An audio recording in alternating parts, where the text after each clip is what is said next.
Have you seen my son? The woman frantically asked the old lady across the street. No, sorry dear, the old woman replies. Have you seen my son? The woman asked the local police officer, more terrified this time. No, I'm sorry miss, but we'll search right away, the officer responded while taking out his radio, trying not to look at the woman's sorrowful eyes. Please tell me my son is in there, asked the woman to a friend of hers, who happened to live right next to her house. I'm really sorry, Clarice. We haven't seen him, the mother replied. The woman searched everywhere, ran through every part of the street, screaming, Where is my son? She was crying, pulling her hair out in despair. Her neighbours, out of pity, helped her in her search. Jimmy, where are you? Please come out.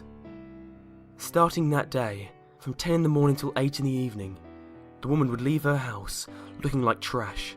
She looked like a risen corpse, pale skin, frizzy hair, and her body growing even skinnier. She screamed at every part of town, Have you seen my son? Alas, at the second week of her search, everyone must have thought that she'd already gone crazy. She went to the local police department again. Have you seen my son? The officer in charge let out a deep sigh. I'm sorry, miss. The mother walked home, looking depressed. But as soon as she closed her front door, a smile painted itself across her face. With a smirk, the woman whispered to herself, I guess I hid the body well.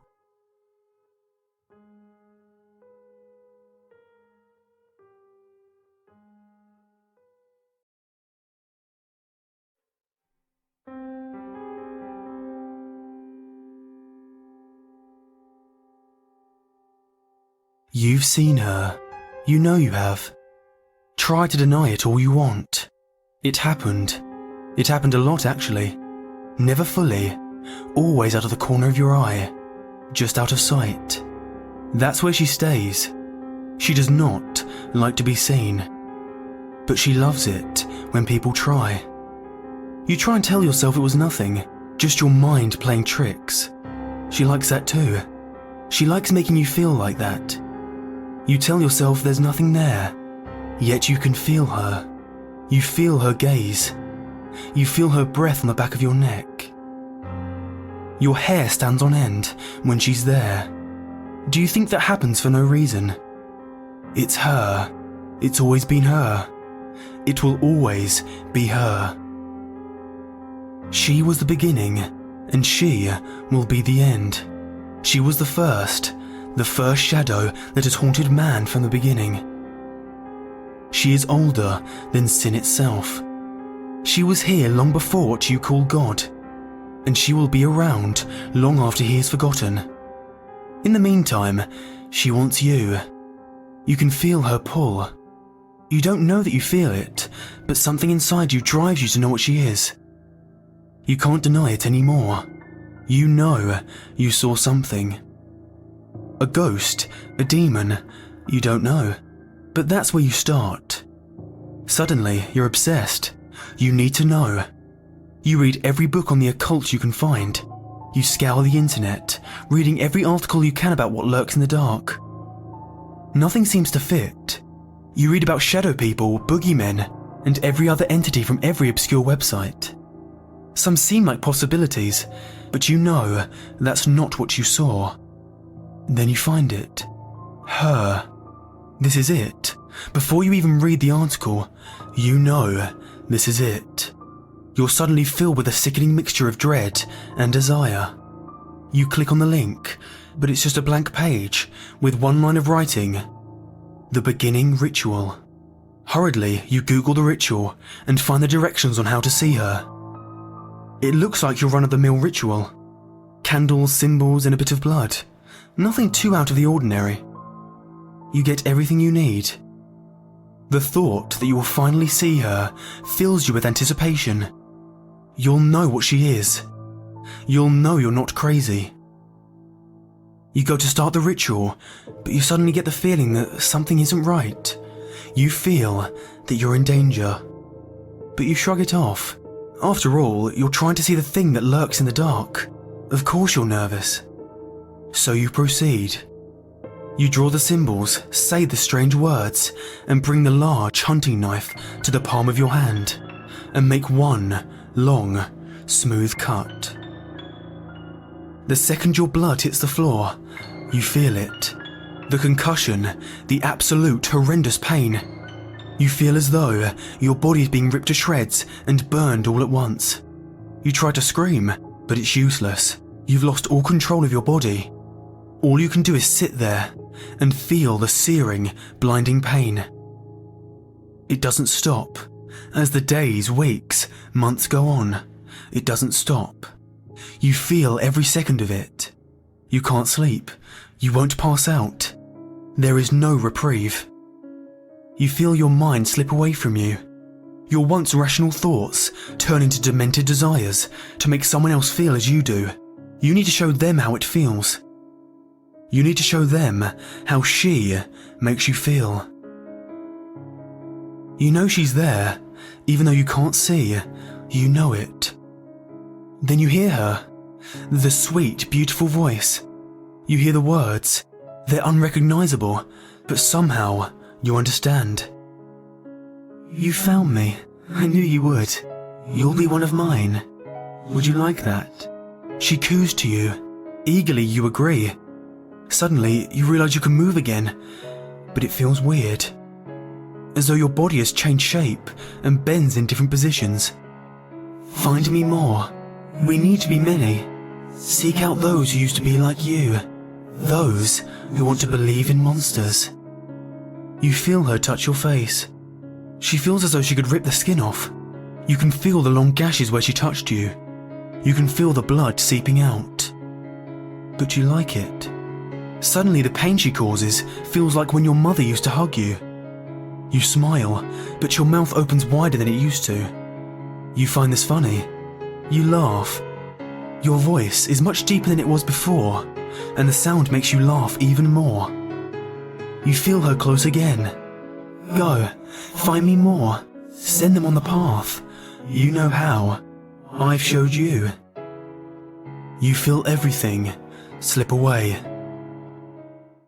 When you awake, you're in a strange yet familiar space. You feel someone around you, so you hide. You scuttle sideways across the floor and take refuge in the shadows. You don't want them to see you. You only move when they turn away from you. You know what this looks like to them. They can only see you out of the corner of their eyes. They tell themselves it was just their imagination, so you move again, a little more obvious this time. They scream.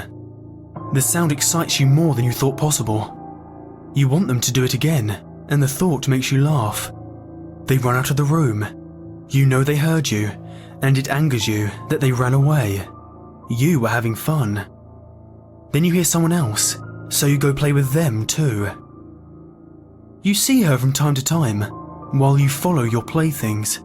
You see them search, just as you had. You watch them find the ritual. You see them spill their blood. Then, she comes. She always comes. She smiles at you, and you know what is about to happen. You know what they're about to feel, and it excites you. You watch your plaything disappear, just as you once did, and she comes closer to you. Well done, keep going, she says as she touches your chest, leaving deep, blood-soaked ridges. You look down and smile. This will help you with the next one. You watch her disappear too. This makes you sad. Then a thought occurs to you. If you send her more playthings, you will see her. Eagerly, you scuttle off to lure another plaything into her grasp, so you can see her again. Nothing else matters. Just her.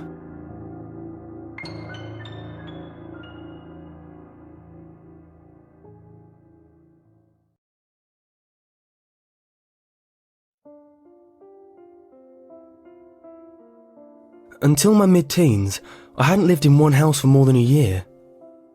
Though I've been living in this house the longest, and my family thinks of it as home, since we pay a mortgage on it, I've always felt that my earlier houses were home.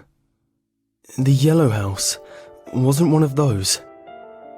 I lived there before I entered school, so my memory of the pale yellow house is fuzzy. But almost all of my memories in that house took place upstairs in the converted attic, where my siblings and I had our rooms. The house was very large, and a lot of the upstairs was undeveloped, filled with closed-off areas and dark closets hidden around corners and under beams. A house perfect for hide and seek, which quickly became our favourite game. Over the months, we began picking up strategies, such as taking our stuffed animals and arranging them in human-sized shapes, and hiding them around the attic to throw off the others, till we could reach the furthest corner and call it safe. The last game we played still haunts me. After several rounds, I was labelled as it for the next game, and put my face in the safe corner and began to count. Despite the lack of insulations and noise dampeners, we could never hear what the others were doing, or what direction they went in. I knew they had to be setting decoys before settling into their hiding spot, but I couldn't pinpoint where or how many. When I reached 100, I spun and began my hunt. My brother was the easier of the two, as he was only a year older than me, and I found him with relative ease. But my older sister was a pro. She was where we picked up our tactics, but she was still the best and always made it to base. I always started my hunt for her in her bedroom, which was separate from mine and my brother's and considerably smaller. Her bed was occupied, but I knew it wasn't her. Too lumpy. I looked underneath and in the closet, but she wasn't there. I dug deep into the back of the closet and under piles of clothes, but to no avail. I decided to move on when I thought I saw something move in her bed. I pushed onto the central lump and confirmed stuffed animals. I went for me and my brother's room. There wasn't anywhere to hide in mine really. It was the largest and emptiest in the house, with no closet, and our mattress just sat on the floor instead of on a bed frame. I checked around my side of the room and saw nothing. My brother's side was just as empty as well, but I went to check anyway.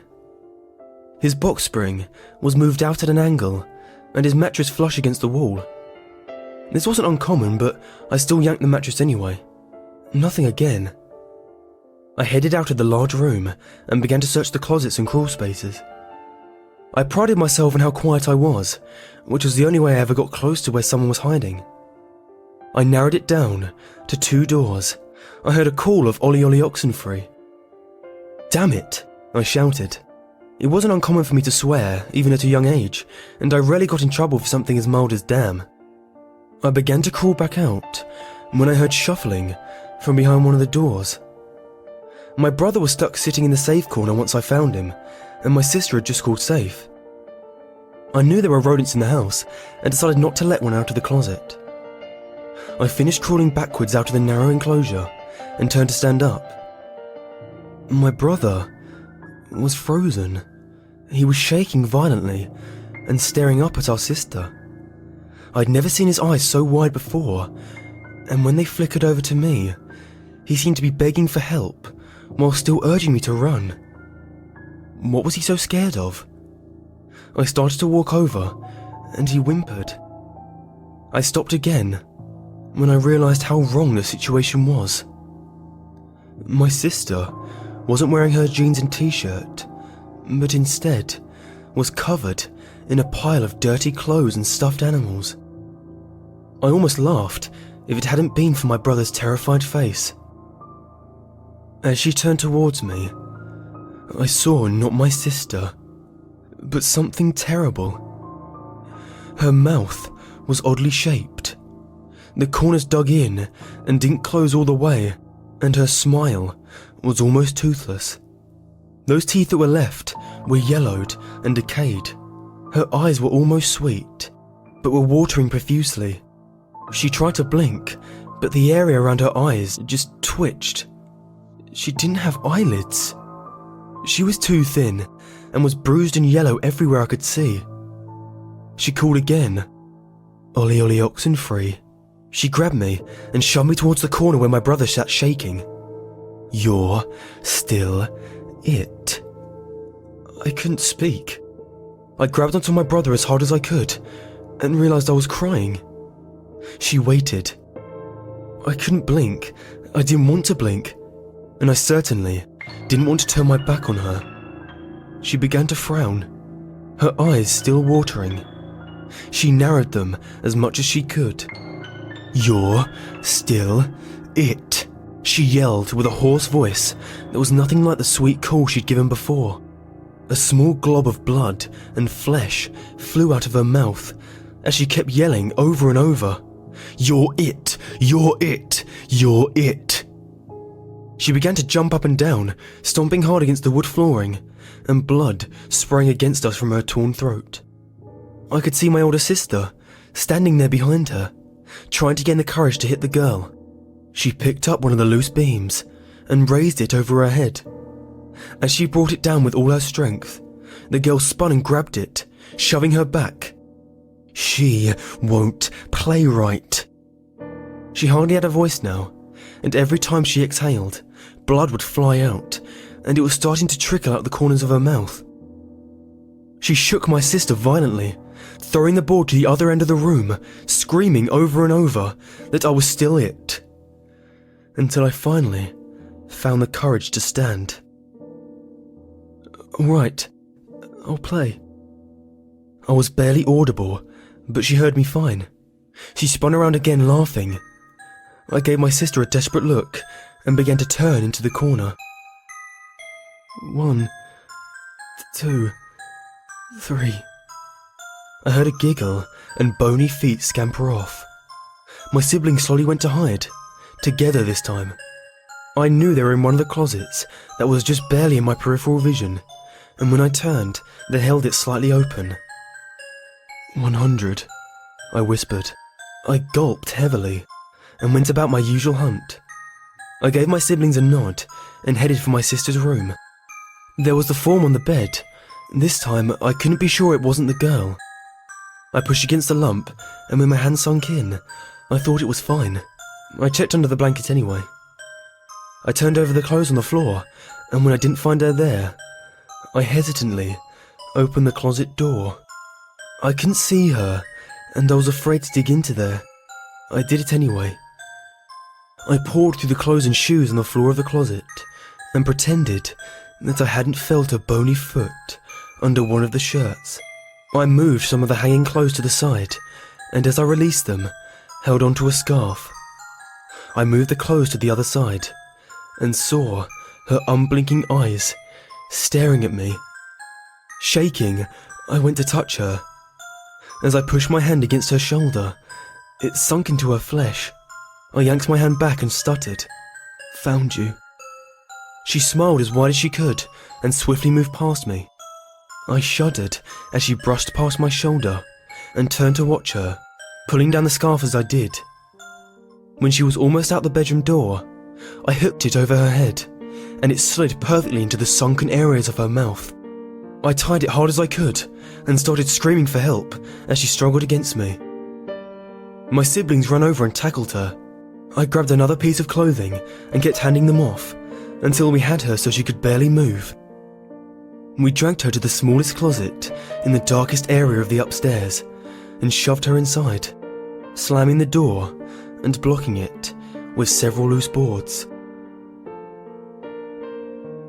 We couldn't sleep upstairs anymore, so for the last months we lived there, the three of us would lie down in the family room and listen to her thumping and hoarsely shouting against her gag, trying to get out of the closet. When we finally got into the moving truck at the end of summer, we all tried to pretend we didn't see her pounding against my sister's bedroom window, scarf still tied tightly around her head.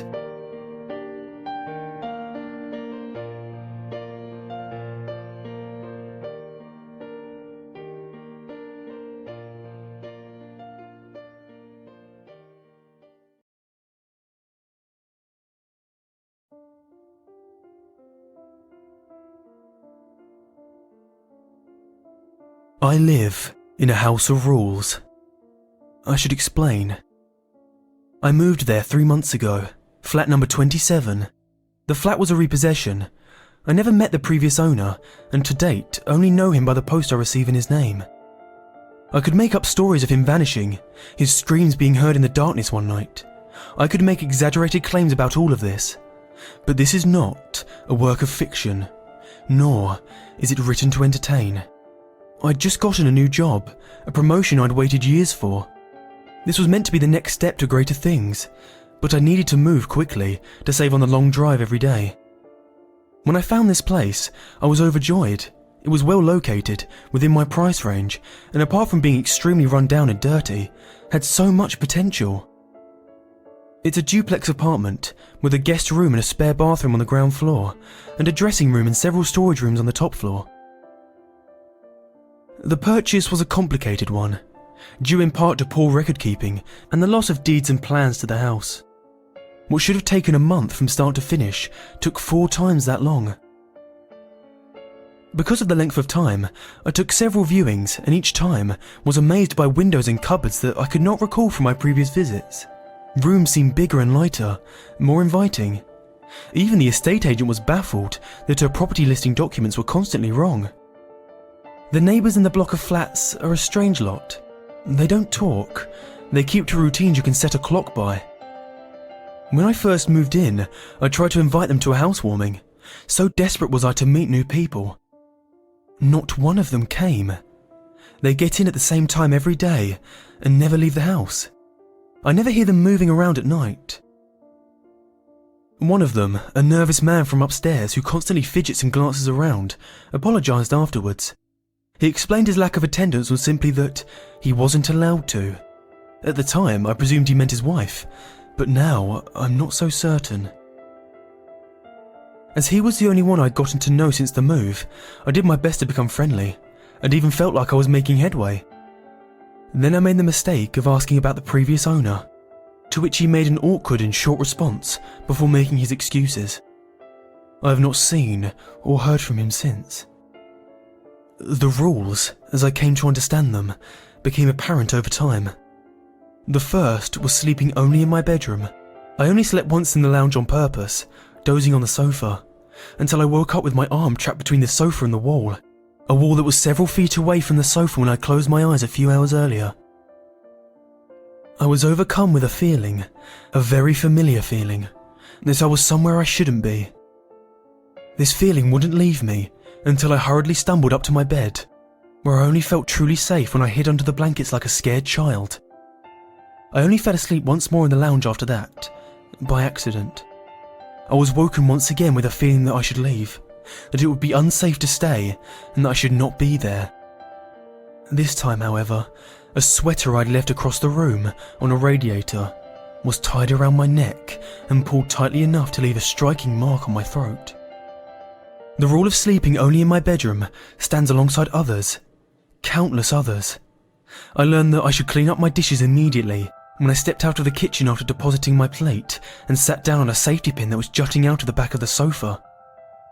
I learned not to take too long showers when the water suddenly turned scalding hot and remained so, no matter how desperately I tried to turn it off, and then was inexplicably normal temperature when I tried it moments after. I learned that I must hoover and keep the place tidy, that I must not waste the electricity, and no matter what noises I hear at night, I should never, ever explore. Another rule is guests are not welcome.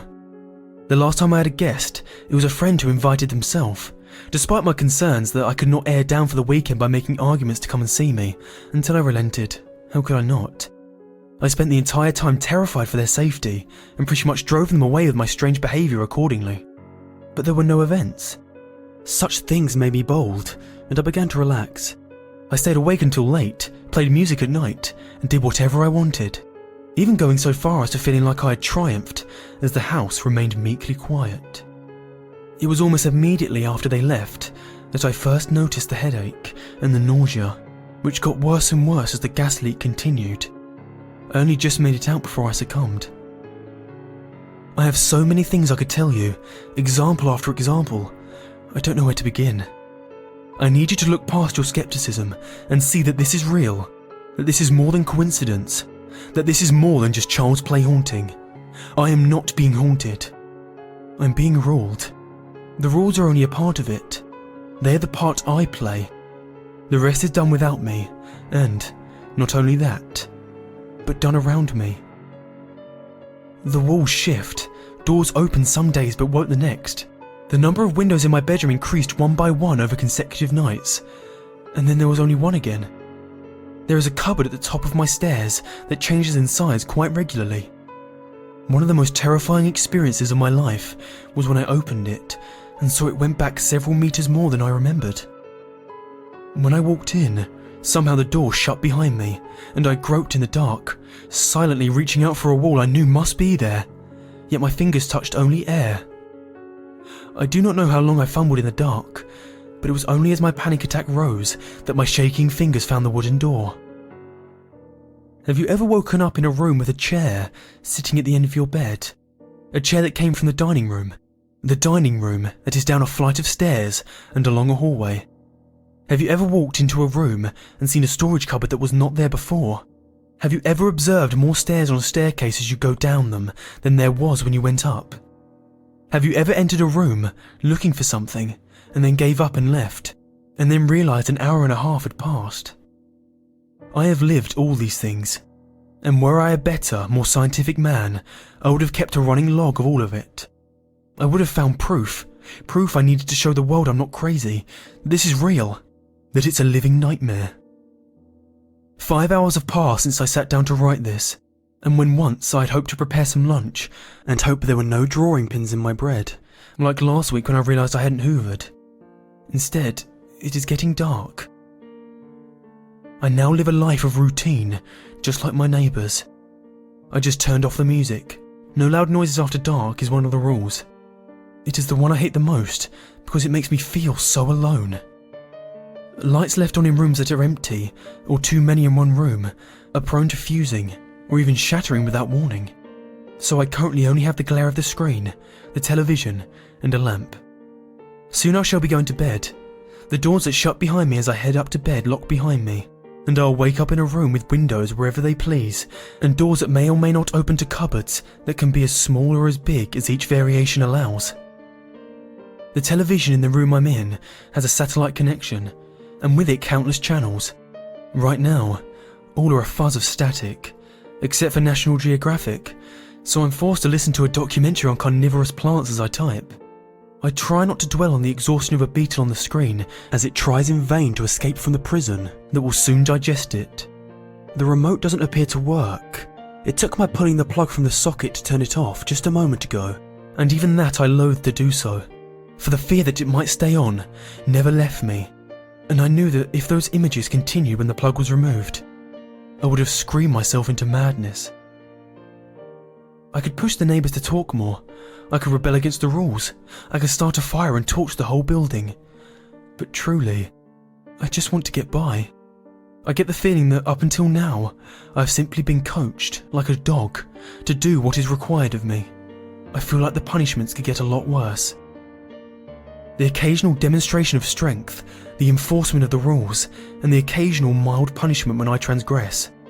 Like one taps the nose of a dog when it misbehaves. That is what I hope for if I can behave. Stepping out of line only causes me harm and fear. It is only out of fear and reference to my own human dignity that I do not explain here what happens when the house feels it really needs to punish. Needless to say, the scar will be with me for the rest of my life. Which brings us to here. I cannot go on. I took the decision to write this with the remaining fight I still have in me, to at least ask for help. I cannot do it over the phone. I cannot write a letter. My only hope is to write it into a story, conspicuous and without the details that might draw attention to the content. All I can hope is that someone sees enough to spot my cry for help, that they find a way to contact me where I can get the lifeline I need to escape. I cannot ask directly, it's too risky. Besides, any form of open rebellion has been snuffed out of me with pain, suffering, and terror. I fear for my safety, for my punishment for breaking the rules. I'm surprised that it's even being allowed to get this far. In over 1,000 words I've written, there hasn't been a power cut or computer error that has lost everything. Perhaps there is still hope. But the truth is, I'm scared. Scared of what touched my face in my sleep the night before, after I accidentally left the tap running. clutching firmly the bruises on my cheek that still remain. I am scared of what left a pair of scissors in my slippers, of what power moves wooden doors and plaster walls, seemingly at a whim. Most of all, I am scared that by writing this, I may wake up in a tiny room, with no doors or windows. A room that grows smaller every time I blink.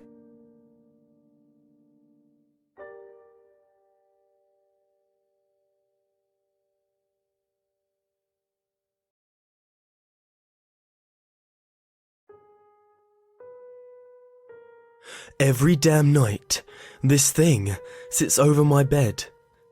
It stares at me. It whispers things, but they're inaudible. It doesn't matter how I sleep. It's there. It comes at me from any direction. It even goes through walls. They call it sleep paralysis, and my entire life, I believe they were right. Tonight was no different. It stared at me. I could move my eyes and nothing else. I was petrified. I made a mistake. I woke my wife up. Because as soon as I could move, and with every bit of the strength I could muster, and as fast as I could, I took a swing at the thing. I hit air, of course. It's not the first time I did it. It's not the first time I missed. My wife was angry. She went back to bed quickly though. Probably won't even remember in the morning. On the other hand, I can't sleep. I go down to the kitchen to get a glass of Jim Beam. The thing never bothers me when I'm drunk, or at least it's easier to sleep through. At this point, I've downed a few shots, so I may be wrong. But I hear my boy moving around his room. I go upstairs to see him sweating. I'm glad I found Patrick before he woke my wife up. I ask him what's wrong, if he needs to pee, if he's scared of something, cold, hot, etc. You know, the usual stuff you ask your kid when he wakes up sweating at 2 AM. He tells me something that chills me to my core. Daddy, he doesn't like it when you try to hit him.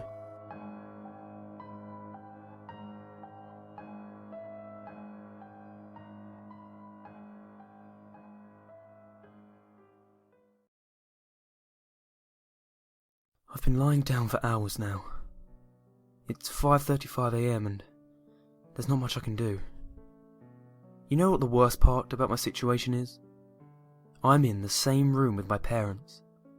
They keep looking at me, and I can't help but look back and try not to cry or scream.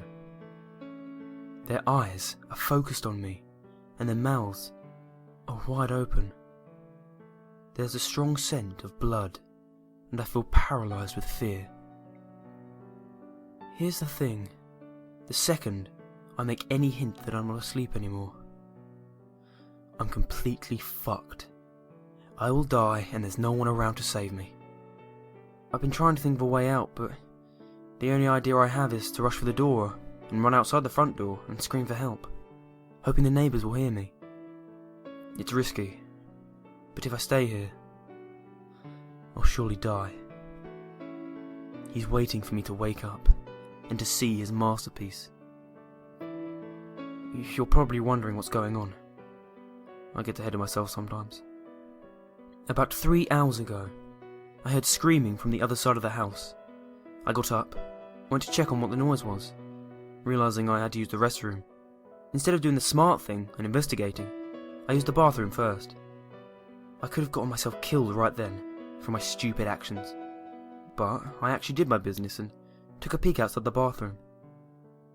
There was blood on the carpet. I got very worried and ran back into my room, hiding under the sheets like the pussy I was. I tried to convince myself to go back to sleep, that it was just some really vivid dream or something. But I heard the door open. Like the terrified child I was, I peeked from under my blankets to see what was going on. I could see something dragging my dead parents into the room. It was not human, I can tell you that. It was hairless, with no eyes or clothing. It walked like a caveman, with its back slouched as it dragged my parents. But this thing was much smarter than a caveman. It was aware of what it was doing. It propped my dad up on the edge of my bed and made him face me. It then sat my mother down in the chair and positioned her towards me as well. It then started to rub its hands upon the wall, staining them with blood, then drew a circle with the devil's pentagram on it. This thing had made what it would probably call a masterpiece. To finish it off, it scribbled a message onto the wall that I could not read in the darkness. It then positioned itself under my bed, waiting to strike. The scariest thing now? My eyes have adjusted to the darkness since then, and I can now read the message on the wall.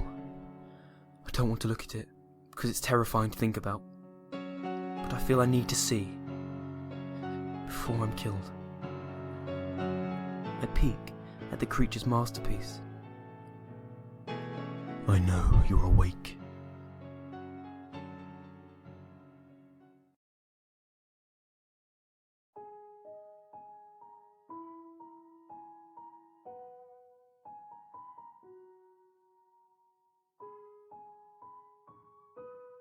This isn't a confession. You can't prove a damn thing, so don't even try. I'll deny it to my grave.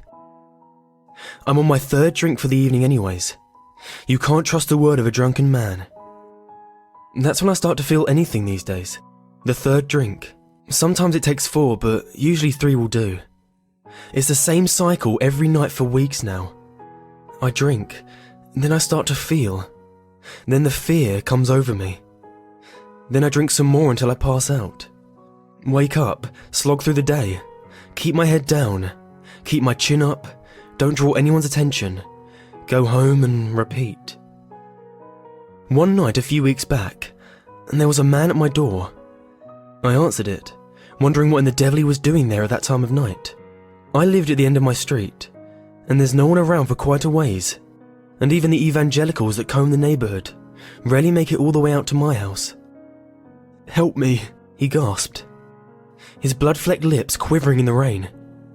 His forearm was badly broken, bits of bone sticking out through the skin. He was pale and drenched, the rain and blood dripping steadily from his haggard frame, pooling on the porch beneath him. "It's been an accident. I need your help," he winced. "Can you help me?" I nodded dumbly, shocked at his state, then ran inside looking for my cell phone. But by the time I got back to the door with it, he was gone. The only sign of him, a trail of splattered red leading down my front steps and out into the front yard. I stood there shocked for a moment, and then I put my phone away, slammed the door, and locked it. I don't know why, I was just scared, frightened by the whole affair. And some part of me, some damned selfish part of me, kept saying it's okay. It's someone else's problem. He's gone. Forget about it. So I poured myself a drink to ease my nerves, and then another. A few drinks later, I'd forgotten all about him. And a few drinks after that, I'd drunk myself to sleep. I woke up with my head throbbing. I'm not a heavy drinker. Well, used to not be one anyways. I stepped outside and noticed there was no blood on my porch, and breathed a sigh of relief. Maybe the rain washed it all away, I thought. Or maybe it hadn't happened at all. I went to work nursing my hangover, but I made it through the day, came home and tried to relax. I'd slept poorly the night before and my day took what energy I had left, so I decided early in the evening to call it a night. I was just about to go to bed, when there was another knock at the door. I froze, looking over to it. My heart raced. I tried to laugh off my rising fear. It was just someone at the door, nothing to be afraid of. But as my hand reached for the knob, I heard his voice, the same quaking shudder of a voice from the night before. "Help! I need help!" I stood stone still as he pounded on the door. "God, it hurts!" he shouted. "Please, why won't you help me?" I put my back to the door, bracing it, squeezing my eyes shut. This isn't real, I thought. It can't be. and after a few seconds, the knocking stopped, and it was quiet. I flung open the door, but there was no one there. No trace of blood or sign of his presence. Unsettled, I shut the door, locked it, and reached for a bottle. And so it went, for 4 more days. Each night the same. The knocking, the horrible man at the door, the cries for help. And each night, I secured the door and waited until it stopped, then drank myself into oblivion. By the 7th night, I'd had enough. I made a stiff drink as soon as I got home, and then another after that one. I had thought of nothing but the events of the previous week that day. So naturally, I was anticipating the knocking when it came again that night, confirming my paranoid fears. I was waiting for it. I threw open the door upon the first knock, and there he was, battered arm hanging limp at his side, pale face twisted into a grimace.